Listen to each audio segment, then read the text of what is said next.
Bonjour tout le monde, j'espère que vous allez bien. Donc aujourd'hui, nouvelle vidéo sur un nouveau thème qui sont les émotions. Aujourd'hui, l'émotion que j'ai choisie est la colère. On peut exprimer comme ceci. Énumérer sur ses doigts est aussi un signe de colère chez certains individus. Ou celui-ci, typiquement féminin. Attention messieurs, ça annonce une colère. Un autre signe d'un discours qui peut agacer. Ou celle-ci, où tu mets en doute mes certitudes, je zappe. Ou la méthode radicale. Du mot colère, nom féminin, état surprenant, voire brutal, se traduisant par une excitation. Non, ne vous méprenez pas, ce n'est pas celle que vous croyez. Généralement qui monte en flèche. Attention, il peut y avoir des cris stridents qui sortent de nous-mêmes ou qui viennent d'objets extérieurs et qui se cassent tout d'un coup. Tremblement, une pression qui monte et qui peut exploser à tout moment. Ça indique chez la personne un cri d'alarme. Pour dire je vais pas bien. Ça peut exprimer une révolte, la haine, une frustration, de l'injustice, de l'incompréhension. Ça peut être aussi de l'impuissance face à quelque chose où on ne peut rien faire, de l'irritabilité, de l'exigence, de l'amertume. Enfin, il y a toute une panoplie d'émotions derrière. Selon l'émotivité, la sensibilité de la personne, comment elle peut être touchée, cela peut être plus ou moins impressionnant. Voilà. Alors je tiens juste à dire que la colère est considérée souvent comme négative, mais c'est pas tout à fait vrai. Après, il faut arriver bien sûr à se contrôler, à se calmer. À un moment donné, il faut arriver à se calmer quand même. Mais si, je t'assure, je suis calme, je suis pas énervée. On va dire la colère peut être un moteur pour certaines personnes pour arriver justement à rebondir quelque part. Et l'exprimer va nous aider justement à sortir les choses. Parce que si on le garde pour nous, ça va nous faire du mal. Et ça, je le dirai plus tard. Ça peut nous faire des maux au niveau du corps.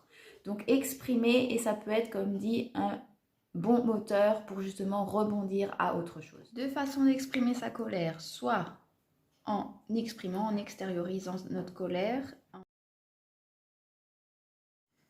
ou intérioriser, donc ne plus s'exprimer, garder tout en soi, et là c'est très destructeur pour soi, c'est très négatif, on est dans le contrôle et il n'y a plus du tout de spontanéité. Non, tout va bien. Non, je t'assure, tout va bien. Comme dit, l'important, donc le plus important je dirais, c'est d'exprimer sa colère, parce que si on ne l'exprime pas, comme je vous l'ai dit avant, ça peut provoquer des maux à l'intérieur de notre corps, que ce soit comportemental ou... T'es sûre? Pourquoi j'ai mal ici, ça m'énerve. Donc ça peut nous faire des douleurs au niveau des cervicales, au niveau des épaules, au niveau des lombaires. Donc, ça peut provoquer des torticolis, des névragies faciales, ça peut provoquer des vertiges, des cruralgies. Donc ça c'est au niveau des cuisses, c'est un nerf de la cuisse qui est sur l'avant et à l'intérieur. Tout ça pour dire qu'il faut arriver à exprimer ce qu'on ressent, ou au moins arriver à trouver des choses pour nous aider justement à évacuer cette colère, cette frustration et cette haine. Alors il faut savoir que chaque émotion est rattachée à un organe du corps. Donc pour la colère, ça va être deux organes. Il y a le foie et la vésicule biliaire. En ce qui concerne le foie, pour les émotions, ce sera plus la colère par rapport à des choses qu'on ne peut changer, de la révolte aussi, la peur de manquer. En ce qui concerne la vésicule biliaire, ce sera plus des émotions comme de la haine, de la rancœur, quand on résiste à quelque chose aussi. En ce qui concerne aussi ces deux organes, le foie et la vésicule biliaire, ce sont des organes qui vont filtrer, qui vont aider notre corps à se régénérer, à nettoyer. Ils vont nettoyer notre sang, et en même temps, donc, ce sont des filtres émotionnels pour aider justement à évacuer toutes ces mauvaises énergies. Donc, en médecine traditionnelle chinoise, il existe une horloge des méridiens. Et sur cette horloge, il y a des tranches de 2 heures. Et sur chaque tranche de 2 heures, il y a un organe.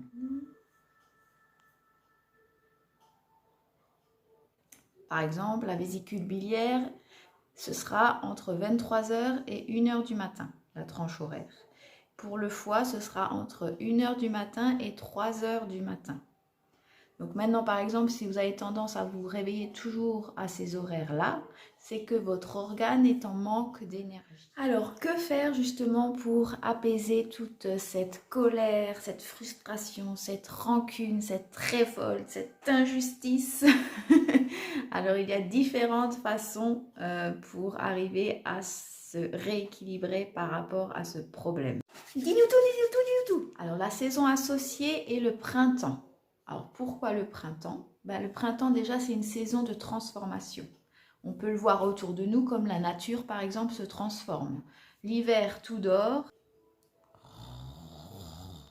Et au printemps, tout se réveille. Vous voyez les fleurs fleurir, vous voyez les arbres redevenir verts, qui ont des feuilles à nouveau.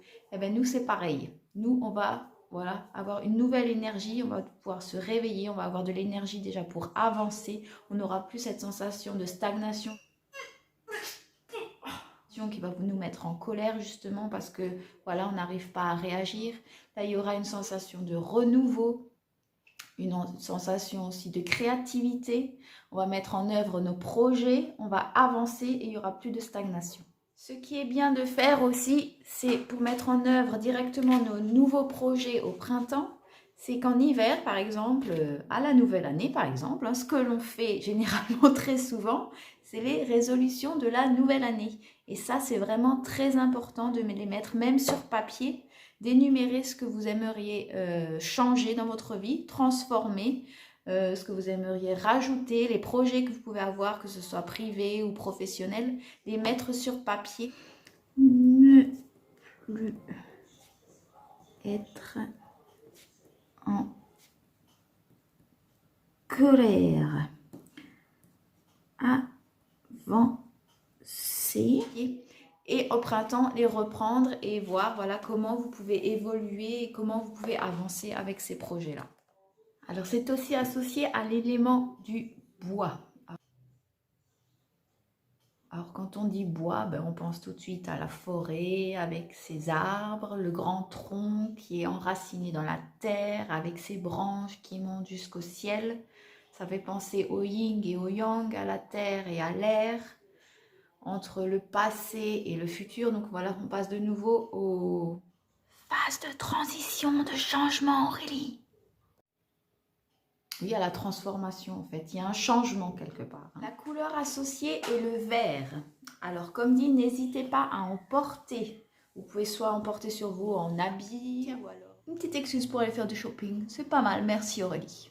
Pour, avoir un petit ruban, une petite broche verte, regarder des choses vertes, ça vous apporter une bonne énergie pour redonner de l'énergie à qui dit vert dit espoir, je dis ça. Ce qui est bien de faire aussi quand on parle du printemps justement, du bois, de la forêt, c'est aller se balader. Bien sûr pas pour faire un marathon. Oh punaise, on a eu chaud. Pour prendre le temps de regarder autour de soi la forêt, la nature, de bien s'imprégner de cette ambiance, de cette énergie. L'arbre apporte énormément d'énergie. Vous pouvez toucher aussi les troncs, l'écorce du bois, ça fait énormément de bien aussi. Se retrouver avec la nature à ce moment-là où justement la nature est aussi en transformation comme vous, ça fait énormément de bien. Essayez de vous mettre en connexion avec la nature. Pour nettoyer notre foie et la vésicule biliaire, ce qui est bien de faire, c'est des jus de radis noir. Il y a de la sève de bouleau aussi qui est très bon pour détoxifier et nettoyer nos organes. Ou alors le matin, vous pouvez faire à jeun un demi-citron pressé avec de l'eau tiède. Et vous buvez ça avant de commencer votre journée et avant le... Voilà, ma vidéo est terminée. J'espère que j'aurai pu un minimum vous apaiser et vous faire comprendre pourquoi on est en colère.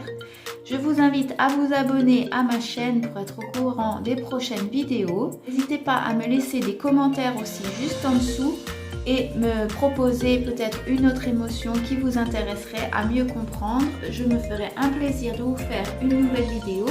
Je vous dis à très bientôt, je vous remercie et vous dis à la prochaine. Bye bye. Ciao.